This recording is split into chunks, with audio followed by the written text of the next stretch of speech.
Assalamualaikum warahmatullahi wabarakatuh. Salam Om Swastiastu, Namo Buddhaya, Salam Kebajikan, Rahayu. Halo semua, perkenalkan nama saya Siti Oktavianti atau biasa dipanggil Via. Saya sekolah di SMA Negeri 1 Tunjungan. Asal kelas saya yaitu kelas 10-8, nomor absen 33. Di sini saya mendapatkan tugas sejarah untuk menceritakan zaman praksara atau zaman prasejarah. Zaman praksara adalah periode dalam sejarah manusia sebelum ditemukannya sistem tulisan, sehingga tidak ada catatan tertulis yang bisa menjelaskan kehidupan manusia pada masa ini. Oleh karena itu, pengetahuan tentang kehidupan di zaman praksara diperoleh dari peninggalan-peninggalan arkeologis seperti fosil, artefak, dan lukisan gua. Zaman ini berlangsung dari awal keberadaan manusia hingga sekitar 4000 sebelum Masehi, ketika sistem tulisan mulai diciptakan di beberapa peradaban seperti Mesopotamia dan Mesir. Pembagian zaman praksara berdasarkan alat dan teknologinya. Para ahli membagi zaman praksara berdasarkan perkembangan alat-alat yang digunakan oleh manusia pada zaman praksara. Yang pertama yaitu zaman batu. Pada zaman batu ini, manusia menggunakan batu sebagai bahan utama untuk membuat alat. Zaman batu dibagi menjadi beberapa tahapan. Yang pertama yaitu tahapan Paleolitikum atau zaman batu tua. Pada tahapan zaman batu tua ini, manusia hidup dengan berburu hewan liar dan meramu tumbuhan untuk memenuhi kebutuhan makanan mereka. Mereka hidup berpindah-pindah tempat atau nomaden, tinggal di gua atau tempat perlindungan alam lainnya. Alat-alat yang digunakan masih sangat sederhana, terbuat dari batu yang dipecah kasar seperti kapak genggam dan juga dari tulang. Manusia mulai mengenal api yang sangat berguna untuk memasak makanan, melindungi diri dari hewan buas, dan menghangatkan tubuh mereka. Tahapan yang kedua yaitu Mesolitikum atau zaman batu tengah. Pada zaman batu tengah ini, manusia mulai tinggal lebih lama di suatu tempat, meskipun masih sering berpindah-pindah. Mereka hidup semi-nomaden di dekat sungai atau dekat danau. Alat-alat yang digunakan sudah lebih halus dan spesifik, termasuk alat penangkap ikan seperti mata kail dan peralatan dari tulang.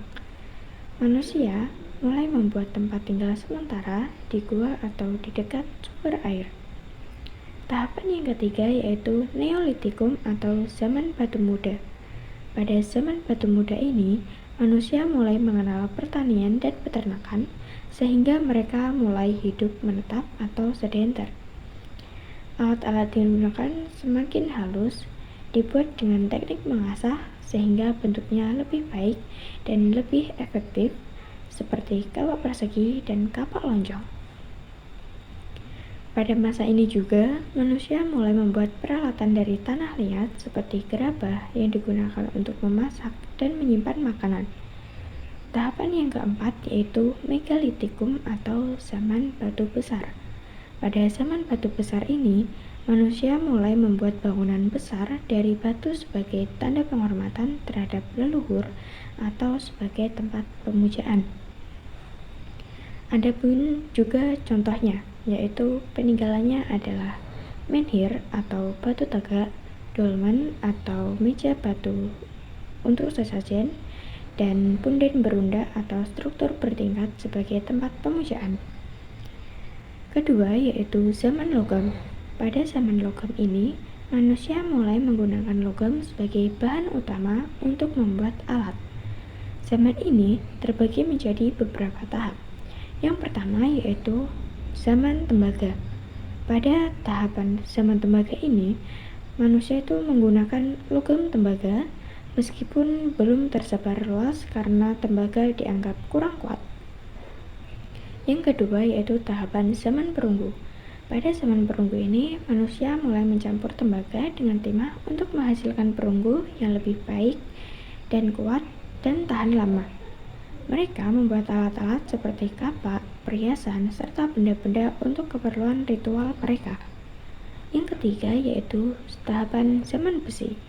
Pada zaman besi ini, manusia sudah mampu melebur biji besi untuk membuat alat-alat yang lebih kuat dan tajam, seperti senjata dan peralatan pertanian. Zaman besi memungkinkan peningkatan produktivitas dalam pertanian dan kehidupan sehari-hari. Selanjutnya yaitu kehidupan pada zaman praksara. Pada kehidupan zaman praksara dahulu, itu kehidupan manusia pada zaman praksara sangatlah sederhana dan bergantung penuh pada alam. Yang pertama yaitu ada cara bertahan hidup mereka. Cara bertahan hidup mereka pada masa Paleolitikum, manusia bergantung pada alam dengan berburu hewan liar dan meramu tumbuhan yang bisa dimakan. Mereka juga memanfaatkan api untuk memasak, menghangatkan diri, dan melindungi diri dari hewan buas. Setelah memasuki Neolitikum, manusia mulai bercocok tanam dan beternak.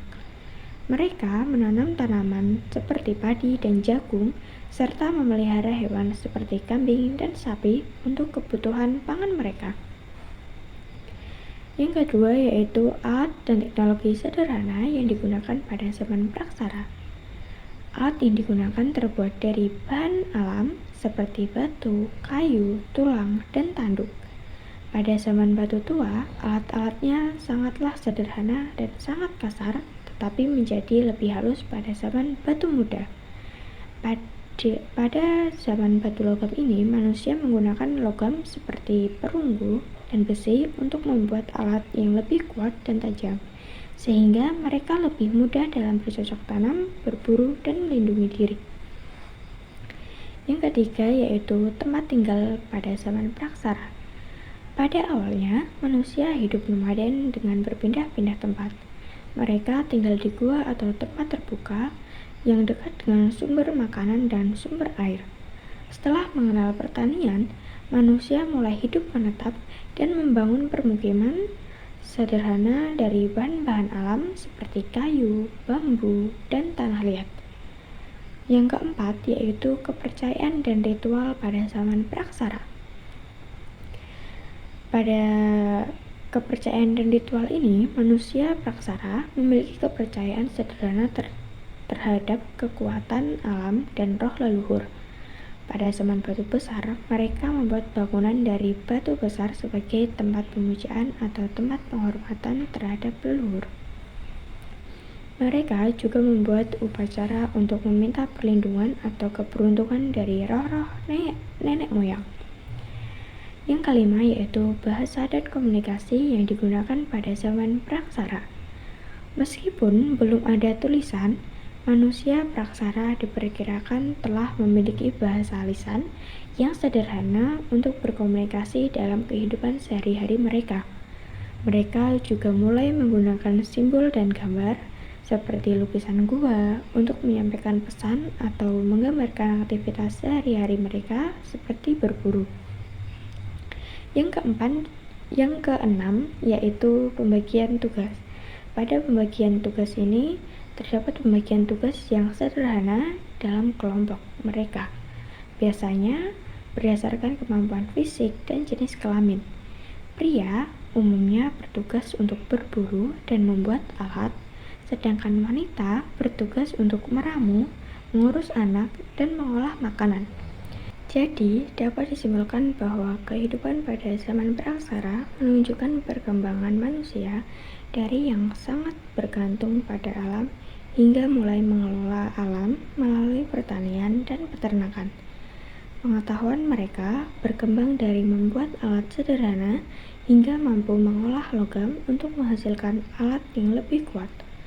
Dengan berakhirnya zaman praksara, manusia memasuki era baru yang ditandai dengan penemuan tulisan yang memungkinkan mereka mencatat pengetahuan, peristiwa, dan budaya secara tertulis.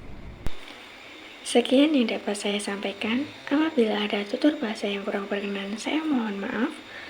Wassalamualaikum warahmatullahi wabarakatuh.